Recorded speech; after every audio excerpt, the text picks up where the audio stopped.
Good morning to all. I'm sorry, my Spanish is not very good, so I will speak in English, but I'll be glad to take any questions in Spanish if you want.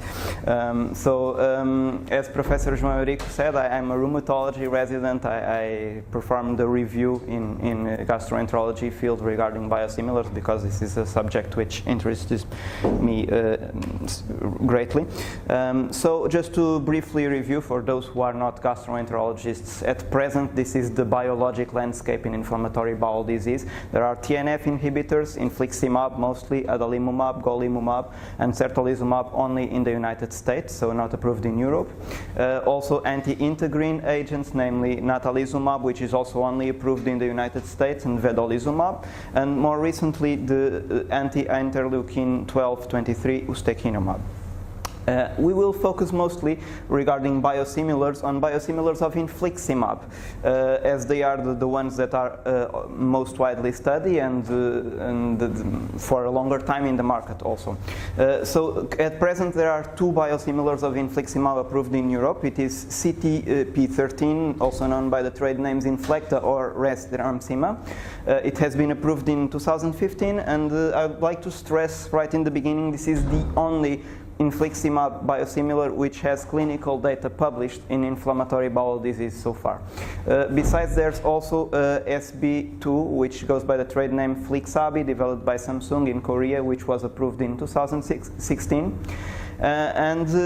Although these biosimilars have been approved for all indications, the gastroenterology approval has been based on extrapolation of data coming from rheumatology trials, namely the Planetra trial and Planetas trial regarding the use of CTP13 in RA and ankylosing spondylitis. Of course, this raised a lot of important concerns in gastroenterologists. There are several reasons for that. Some is that there are differences in dosing of anti-TNF between rheumatological diseases and inflammatory bowel disease. There are differences in concomitant immunosuppressive therapy, and there are also important differences regarding the immunogenic potential of any drug in both diseases. So in inflammatory bowel disease, it's more often seen anti-drug antibodies than in rheumatoid arthritis or ankylosing spondylitis. Even though the Planet RA and Planet AS trials, it's the graphs you can see here, showed remarkably similar immunogenicity profiles for originator and biosimilar infliximab. Perhaps the most important concern has to do with the differences among TNF inhibitors, namely differences in structure which might relate to their efficacy in inflammatory bowel disease. I think everyone is familiar with the drugs. There are some TNF inhibitors which are monoclonal antibodies, IgG1 monoclonal antibodies, namely infliximab, adalimumab, and golimumab. There is etanercept, which is a fusion protein with a variable domain which is a soluble receptor for TNF. It binds only soluble TNF, and an IgG portion from a human antibody, and certolizumab pegol, which is a bit the opposite. It has a Fab domain from a human antibody, but no Fc portion, only a PEG tail. And we know that all TNF inhibitors effectively neutralize TNF in serum, and they are equally effective in rheumatic diseases, but this is not the case for inflammatory bowel disease. So this is one main concern regarding the problem of extrapolation of data. Indeed, there are structural differences in these antibodies. For instance, etanercept is ineffective in Crohn's disease and may even increase the risk, something which has been attributed to the fact that it is a soluble receptor and it binds also the other form, TNF beta, which is probably regulator, positively regulator of mucosal immunity. The only IgG1 monoclonal antibodies have the ability to induce complete clinical, biochemical, and endoscopical remission in Crohn's disease. This has been attributed to other effects done other than neutralizing soluble TNF, namely the induction of lamina propria T-cell apoptosis, which is mediated by the blockade of membrane-bound TNF in monocytes, something which is not achieved by etanercept, and also induction of wound-healing macrophages from the M2 type, which is probably an Fc receptor-dependent process, and so certolizumab does not activate this mechanism. So, global message, there are some differences between anti-TNF antibodies which have important impact on the efficacy on inflammatory bowel disease, which raised concerns that minor differences between originator and biosimilars could also have significant impacts. This is a table just to review the dates of the estimated patent and exclusivity expiry for each biosimilar and originator drugs. So at present we already have Remicade or infliximab biosimilar since 2015. We already have since last year Humira or adalimumab biosimilar, and the others will probably take some more time. Certolizumab will be available in 3 years. Vedolizumab in more time, such as golimumab and ustekinumab, which will only be available in about 6 years by 2024. Until recently, there was therefore great concern regarding biosimilars in gastroenterology. This is a summary of the position statements and guidelines by different scientific societies until the ECHO statement by 2016, and you can see that only the British Society does acknowledge biosimilarity and the possibility of switching. All other scientific societies from Europe and Canada did not acknowledge this possibility as straightforward. So I'll briefly review the evidence published so far. This is the article that I recently wrote with Silvio Danese and Jonathan Fiorino, who are 2 Italian gastroenterologists, and we performed the literature review until last summer, and we found that there were 23 observational studies, 2 of them assessing switch and 17 assessing induction therapy for active disease with biosimilar of infliximab, but there was only 1 clinical trial, randomized control trial. Nevertheless, there were some trials ongoing. I'll briefly review this. So, just to summarize all the evidence, I will present a meta-analysis which included 11 observational studies, so approximately half of everyone that was available, including 7 studies on induction and 6 studies on switch. You can see here the results for induction therapy with biosimilar in Crohn's disease, and the response rates were about 79% at 8 to 14 weeks and 77% at 24 to 30 weeks. Regarding the remission rates in the same time point, 66% and 60%. I would like to stress that this study has considerable heterogeneity between studies, and you will see that for longer time points, very few studies will be available. Regarding ulcerative colitis, very similar to Crohn's disease, the response rates of 74% and 77% at the same time points, and remission rates of 50% and 52%. So that was induction data. Regarding switch, you can see that for patients who switch from originator to biosimilar infliximab, the sustained response or remission, as was the previous state, rates were of 85% for the first 30 weeks, getting down to 75% up to 1 year in Crohn's disease. And in ulcerative colitis, again, very similar results, 96% of sustained remission or response rates at 30 weeks and 83% at 1 year. Now only 2 studies available for each outcome. So the only randomized trial was the NOR-SWITCH trial. This was a 52-week randomized double-blind parallel group and multi-center non-inferiority trial. This trial was not powered to show differences among individual diseases. So it included several diseases: inflammatory bowel disease, rheumatoid arthritis, spondyloarthritis, and psoriasis.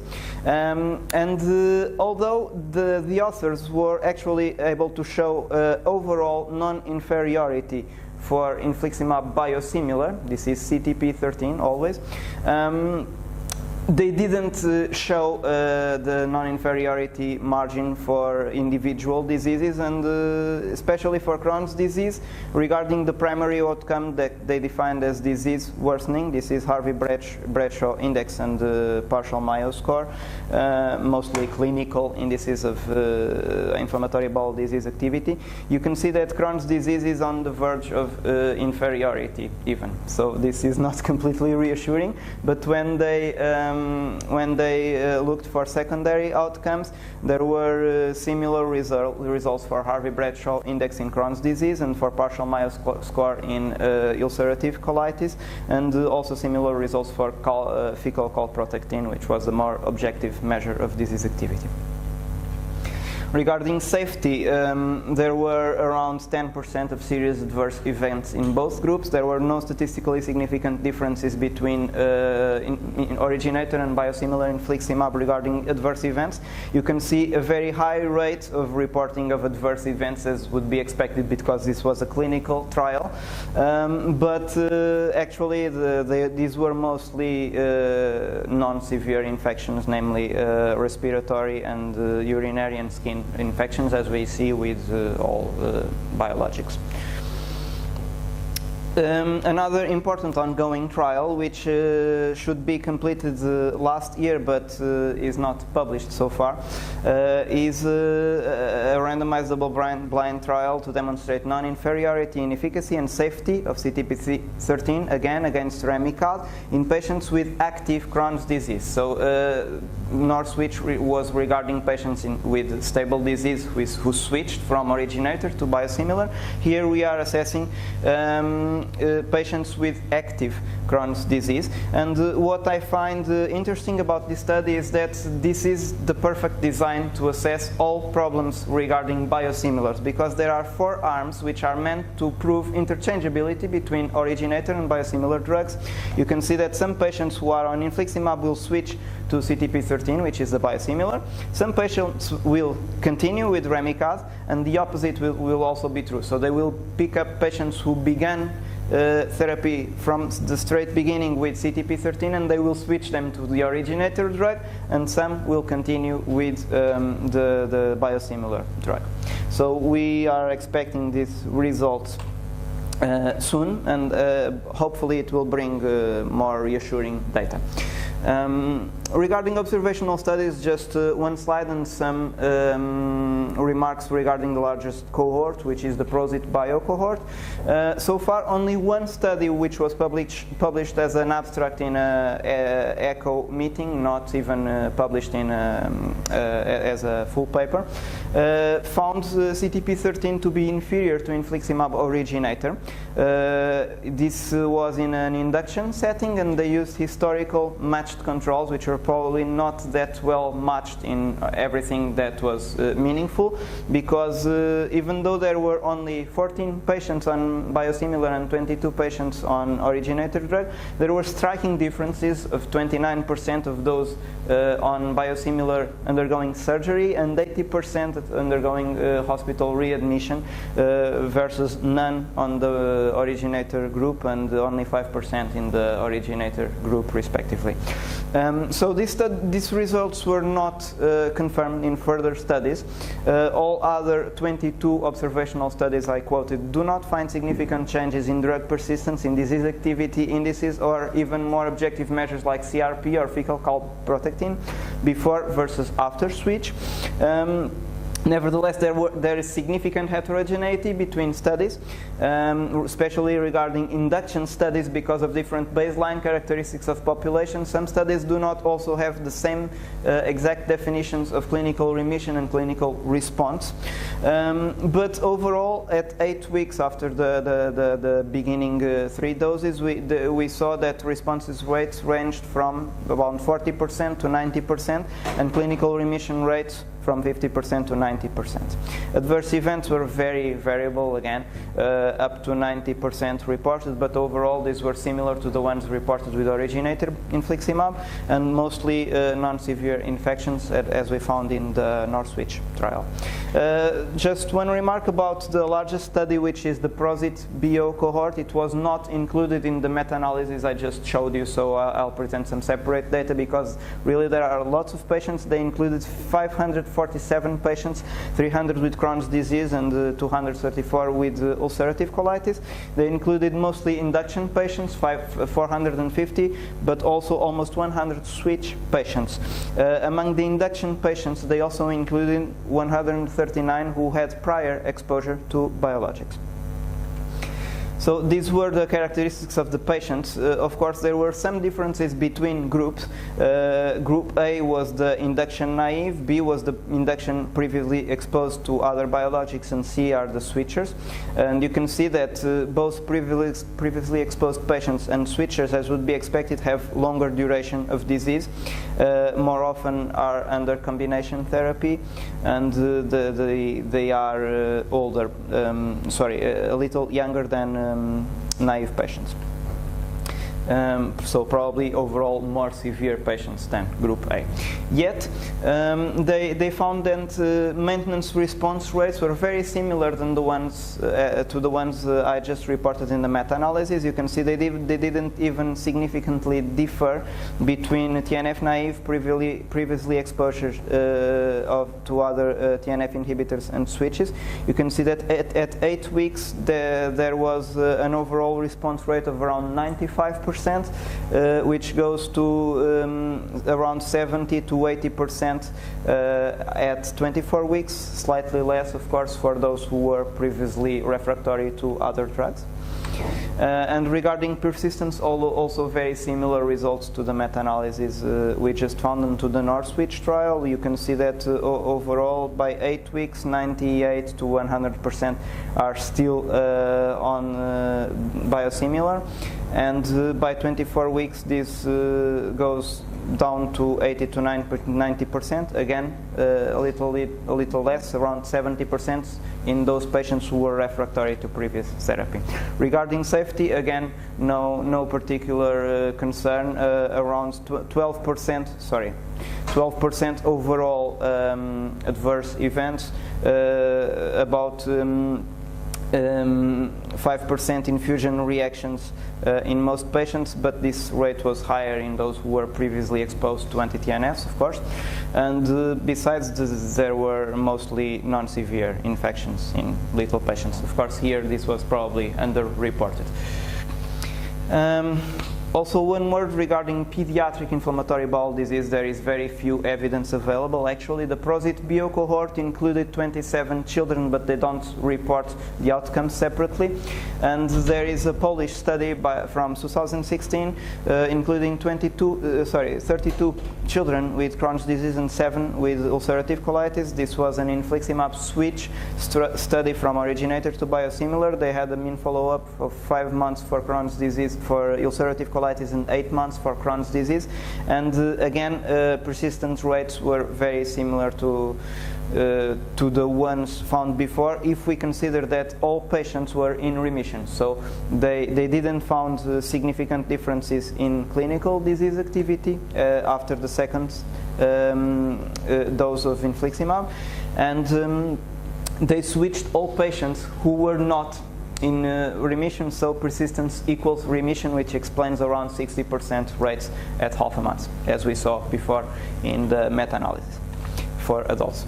Adalimumab biosimilars are available since the patent expired in 2017, and actually there's one available in India since 2014 and 2 available in Europe since last year, but the only results published I found so far was this Indian study from this January, which has a lot of limitations, of course, very small numbers of patients, and it's not even the same biosimilar that we have available in Europe, actually, but the results are similar to the ones we found previously with originator infliximab.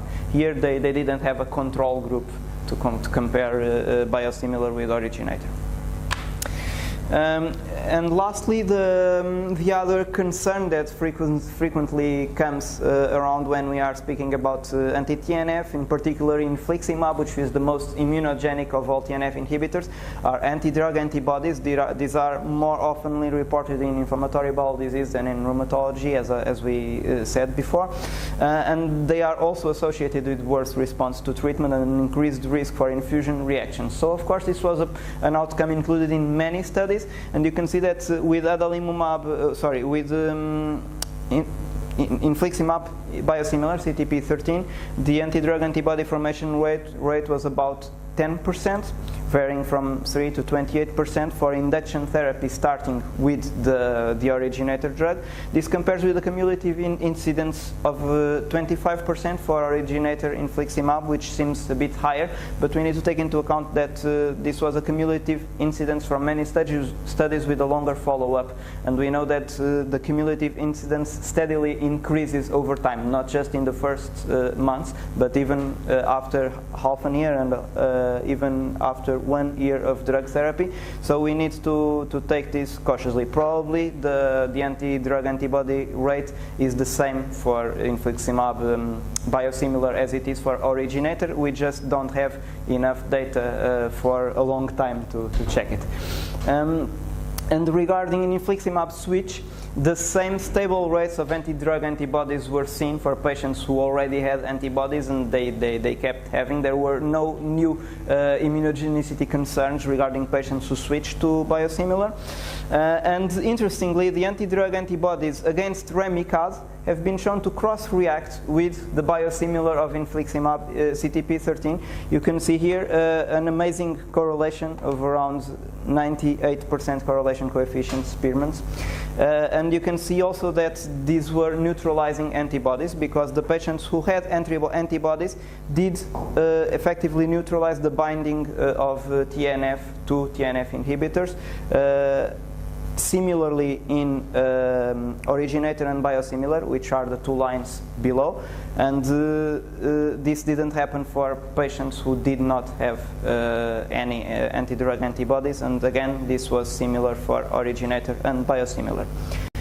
So overall, there is mounting evidence for biosimilarity in every aspect of infliximab in inflammatory bowel disease. This motivated a new European Crohn's Colitis Organization position statement by 2016, and now the same as the British previously said, they state that biosimilarity is effectively more sensitively characterized in vitro assays than in clinical studies, so they are not as concerned as they were about the structural differences between, because they can be shown with in vitro studies in a practical clinical stage. They state that equivalence in the most sensitive indication can provide the basis for extrapolation, so they acknowledge that no particular trials are needed for inflammatory bowel disease, and we can extrapolate data from rheumatology trials. But nevertheless, they say that especially for safety, large observational studies will be needed, especially in inflammatory bowel disease also. They say that when the product is registered, it can be considered as efficacious as a reference product. Adverse events and loss of response are similar, and as we saw, immunogenicity cannot be expected to be overcome by switching from originator to biosimilar infliximab. As for all biologicals, pharmacovigilance is essential, and switching, now they say it is acceptable from originator to biosimilar, although they still have some reservations about complete interchangeability, as this has not been shown so far. At last, they stress that it is important when switching from one originator to a biosimilar drug to have an appropriate discussion with the patients and with every health professional concerned, because there is still considerable concerns in many people's minds regarding this problem. So it's important to bear this in mind, so that everyone has an informed position on this.